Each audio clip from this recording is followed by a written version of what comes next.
Spiderweb ah.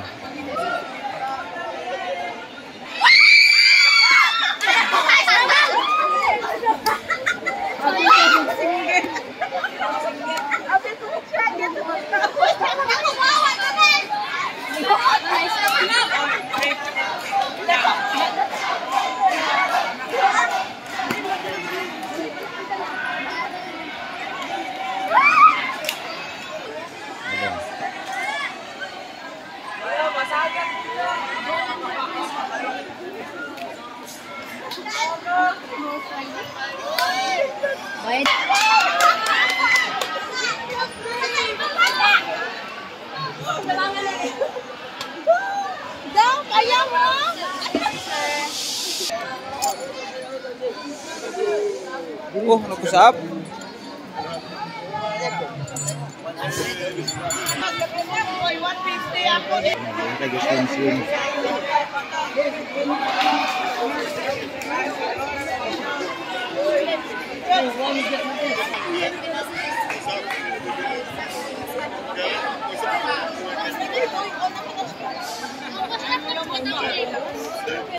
Nakasagdanan ba? Wah. Hawid sa garap, hawid. Hawid. Yes. Hawid wakil.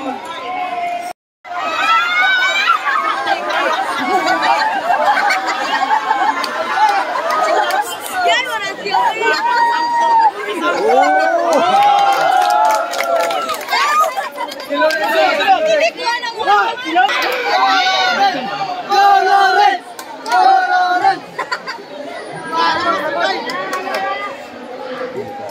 Oo. Masog-sog ka blao. May logo.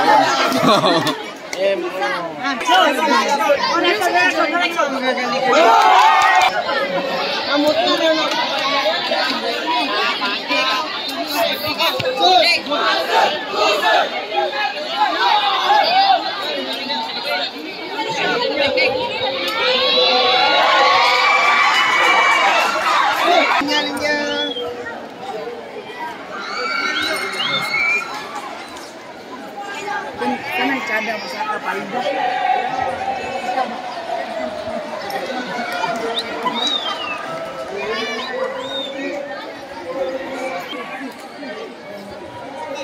Tuh, taas ba?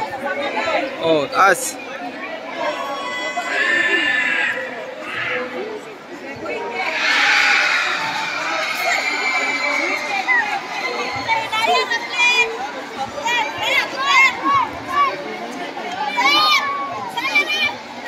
Ito, rapel.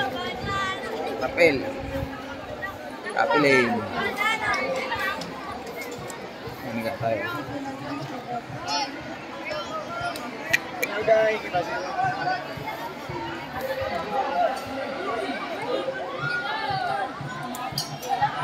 Mari po ulo lang sila.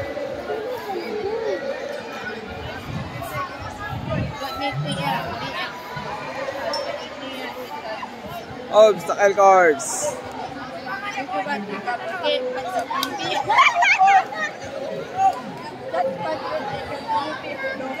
So, ito is rappelling. Wall climbing pala, wall climbing.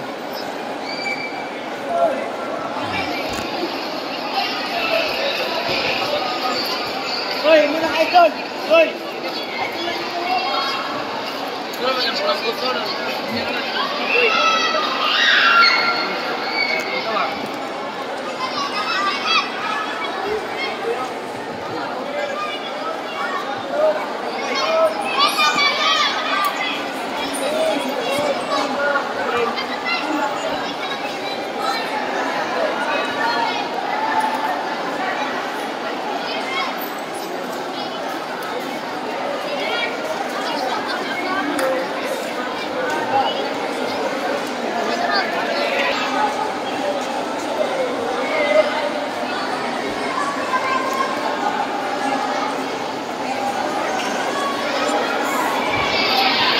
Mga owners, director, general.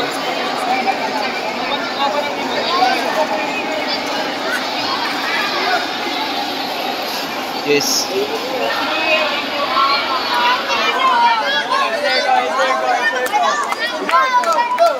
wait lang. Smile mo.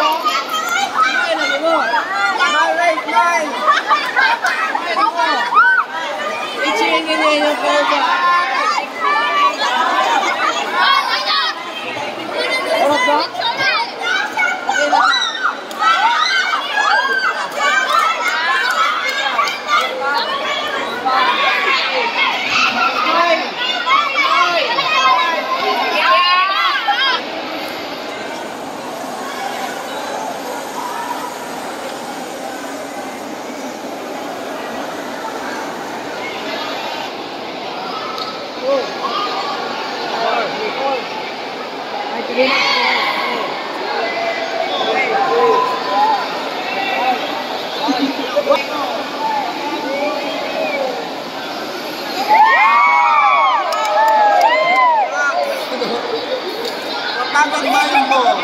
Kapag ang mind mo, clouded ng negative thoughts, ang tendency, mag-overthink.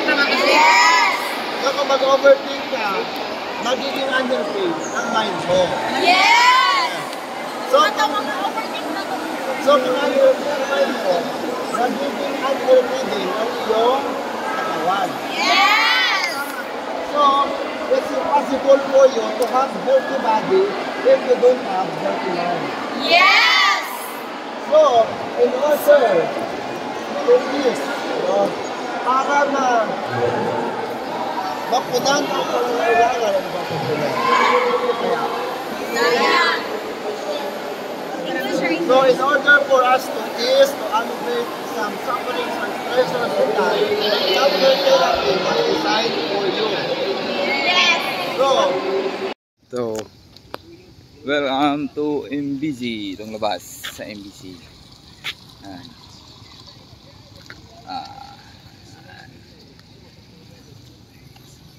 Ito, labas na ito doon sa main gate. Jogging muna tayo. Okay. Pasok kami sa Sanctuary at Tabernacle.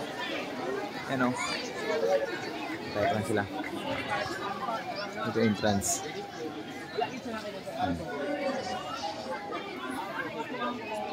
Sila. Okay, ito na. Replika ng ng Sanctuary sa Tabernacle.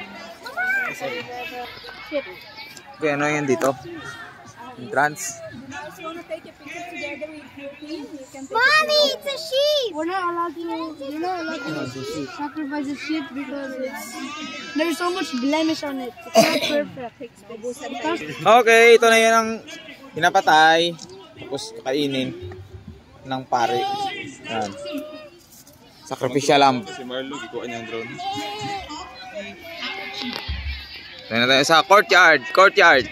One gate to the sanctuary, it means there's only one way to the heart. So the way is represents to Jesus Christ. John 14 verse 6. Okay, pasok na tayo sa Tabernacle. Sanctuary. Ito ay courtyard. Ito courtyard. Yan. Ayan ang itsura niyo. Jinju! B! Replika. Sanctuary. Oh, ito ng lamp sa courtyard.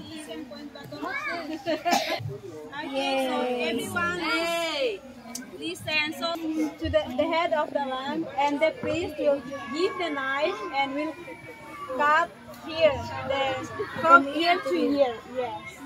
So this is represents to Jesus Christ, and this is scapegoat, which represents to the Son. Okay. As we can see here, these 4 horns. Wow. 4 horns represents to the authority of Jesus Christ. Jesus is the authority and Jesus is the power. Oh, how can we? And also, as we can see inside, there it's elevated. Don't touch it. Ito yung altar of burnt offering. Yan, yan na siya. Okay na iniihaw yung yung lamp, tapos kainin ng priest. Kitchen. God is the laver, and we can call the baker. So this is the water inside, before the priest enters to the holy place, the priest will wash the hands and the feet before entering to the holy place. So this is represents to the baptism also. When we give our lives to Jesus Christ through baptism. Ayan ang holy place. Ang holy place. Okay. Ito na tayo sa holy place. Wow, ito na holy place. Yun. 7 candlesticks. Shoe bread. I think it just looked at me. What do you see the holy place? Yun or? And daddy, ano yun? Yung parang... Bread. So Sa? listen to the works of bread and altar of incense. Sarap ba incense po? So here we have a lampstand, we have the light. So the light is represents Jesus Christ. Jesus is the light of the world. And olive oil there inside, it represents to the Holy Spirit. And the lamp is represents to the Bible. And candlestick, we have 7, right? 1, 2, 3, 4, 5, 6, 7. It represents to 7 churches of Israel. And it represents to the 12 tribes of Israel. So, the altar of incense will be burned every morning and every evening. So, And high priest. yeah, so we are first is witnessing and Bible study and prayer. And there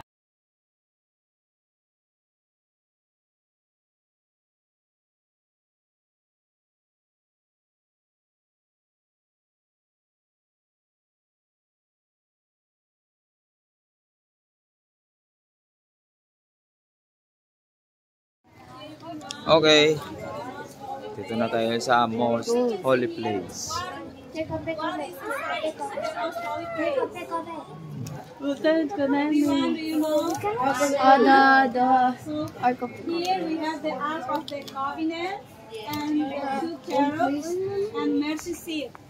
So inside the Ark of the Covenant we have inside the Ark of the Covenant we have 3 furniture there. So the rod of manna is represents to the authority. Jesus is the authority. Jesus is the power.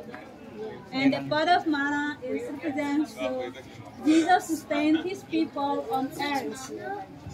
And the 10 of commandments represents the love of God.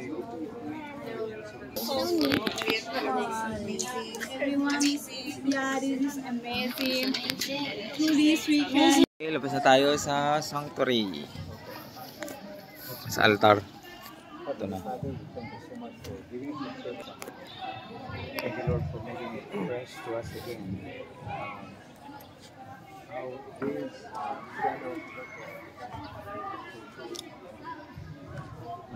Sila. Next group. And sa holy place sila. Ito na ang most holy place. Yes. Kanto Sipom, Southeastern Philippine Union Mission. Dorian, tuna, bluefin tuna. And then, ito na ang higel.